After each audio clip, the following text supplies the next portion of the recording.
In this video, we will be talking about tennis elbow, otherwise known as lateral epicondylitis. Your doctor or physician might call it that, but for the purpose of this video, we will be saying tennis elbow. If you are watching this video, I hope that the educational printout was of value to you. We will be talking about and elaborating on the materials in the packet itself, so I hope this video will be of benefit to you. During your first visit, when you received your educational printout and you met your therapist, they might have made you a wrist cock-up orthosis or splint to help relieve with your symptoms. This type of splint would prevent you from doing any movements that would increase your symptoms of tennis elbow. During your first visit, your therapist would have checked off what they wanted you to do in terms of wear time, whether that is at all times, nighttime only, or any other scenario that your therapist might have mentioned. These splints can be washed using cold water or wiped with an alcohol pad. If you use warm water or hot water while washing these splints, they can remold into a different shape and they would not fit correctly. Here we have prefabricated braces. These braces are called counterforce braces. These items can be purchased to aid in your health management of tennis elbow, and they can be purchased online, whether on Amazon or a Walmart, or they can be in person at a Walmart, Rite Aid, CVS, whatever store might be closest to you. These braces can help manage with your tennis elbow symptoms, and you only want to wear these during activity. You want to wear them loose enough to fit one finger between the skin and the brace, so they won't be too tight. There's padding on the counterforce brace that should be on the top of your forearm, closest to your elbow, as pictured in the top picture to the right and the bottom picture to the right. What is tennis elbow? Tennis elbow is the tendinopathy of tendons that lift your wrists and open your fingers. Tendinopathy is a degeneration or a breakdown of tissue meaning muscles or tendons that are in a certain area. These tendons are located on the back of the forearm below the skin of the elbow joint. So as pictured to the right, it's closer to the elbow joint, right on the top of your forearm. Not the palm side of the arm, but the back of the palm. Symptoms of tennis elbow. You may have one or more of the following symptoms with your tennis elbow diagnosis: pain on the outside of the elbow joint, decreased grip strength, pain with resisted wrist extension. Resisted wrist extension might be done during the first visit of your therapy. During your evaluation, your therapist might want you to extend your wrist back while your forearm is straight. So the wrist would be bending back towards you. They might try to push down with their hand, and you would have to withstand their force on your extended wrist. This would be an example of resisted wrist extension. Pain can also move down the top of your forearm and wrist, depending on how severe a person's tennis elbow is. A common age group that tends to get tennis elbow includes 40 to 60 years old. Causes of tennis elbow. It's important to know the causes of tennis elbow so that you do not make your tennis elbow worse in terms of the symptoms, and so that you can recover from tennis elbow. So tennis elbow occurs with overuse or forceful wrist extension. So again, wrist extension, moving your wrist back toward you so that the palm is facing whatever isn't directly in front of you. This would be an example of wrist extension.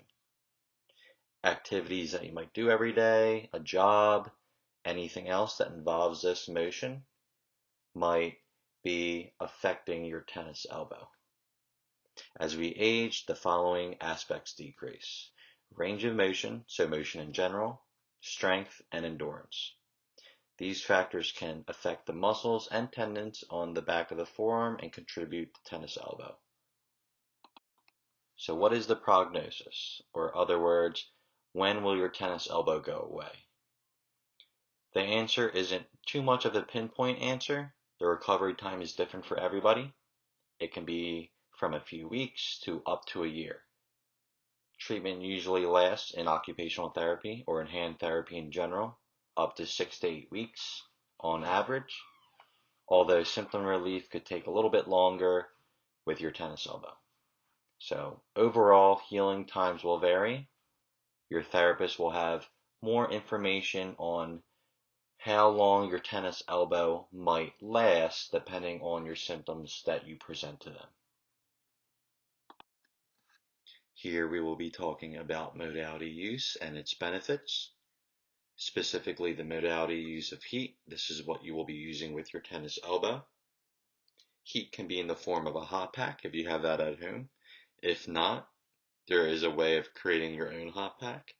You can do this by filling a bag or a sock with uncooked rice, heating it up for 30 seconds at a time until it is warm. You want to apply heat in the injured area, at the injured area, for 10 to 15 minutes with 2 layers of towels in between the skin and the heat source so that the area does not get too burnt. Benefits of heat include the following: pain relief, an increase of blood flow, which will in turn promote healing. So the more blood flow in an area, the faster that area will heal. It could improve extensibility, or in other words, loosen up the muscles in this area, and it could also decrease stiffness. Here we have activity modification. This will be very important to move along in the process of having your tennis elbow and your tennis elbow symptoms go away. You will have to do things a little bit differently, but this is for the benefit of your tennis elbow. This is one of the more important parts of health management of your tennis elbow. So here are some tips for carrying objects. So you want your palm facing up or neutral when carrying objects. An example of somebody holding something while the palm is neutral is the picture in the top right, where the woman is holding a water bottle. She's holding it upright and her palm is facing toward her. And then you have a palm facing up example, which is at the bottom right corner of this slide, holding the bag and the coat on the hanger. You want your elbow to be bent, preferably 90 degrees. Then you want your object held closer to the body, as close as you can. The closer an object is to your body, the easier it is to carry it. The farther away, the more difficult. So if you were to have your arm straight out, it would be very difficult. If you would have it as close as you can to your body, it would be easier. You want to avoid heavy objects when you can. You want to avoid repetitive gripping and twisting. And you want to take frequent breaks when needed, whether that is every 10 minutes, every half hour, whatever it might be to suit your needs. So here we have the start of your home exercise program. On your educational printout, it would say the reps and sets, so the amount of times you would do this and the amount of times of the day you would do this are on that printout. So this first one, we have wrist extensor stretch. So you want to rest your forearm that has the tennis elbow on a table with your hand and wrist hanging off.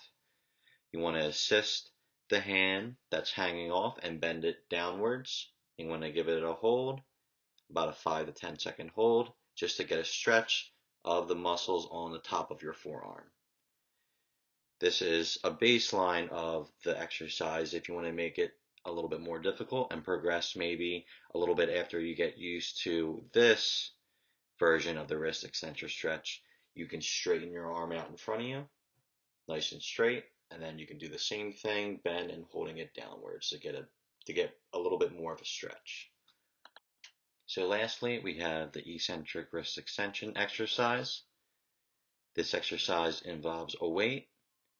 We have a 5-pound weight in the example here, but that doesn't mean you have to do a 5-pound weight. In that educational printout that you were given the first day, the therapist would have written down what number and poundage they wanted you to have in terms of weight. So to do this, you want your arm on the table, your wrist hanging off the table, and hand just as pictured below. You want to hold the weight in the hand that's affected, the same side that it is affected, and then you want to have your palm facing down. You want to bring the hand holding the weight up with your unaffected hand. So you want to use your other hand to help it up until it is extended. And then you want to bring it down nice and slow. Give yourself about 5 seconds to bring it all the way down, and then you want to help it up again with your other hand. You want your other hand to help it up with every single rep.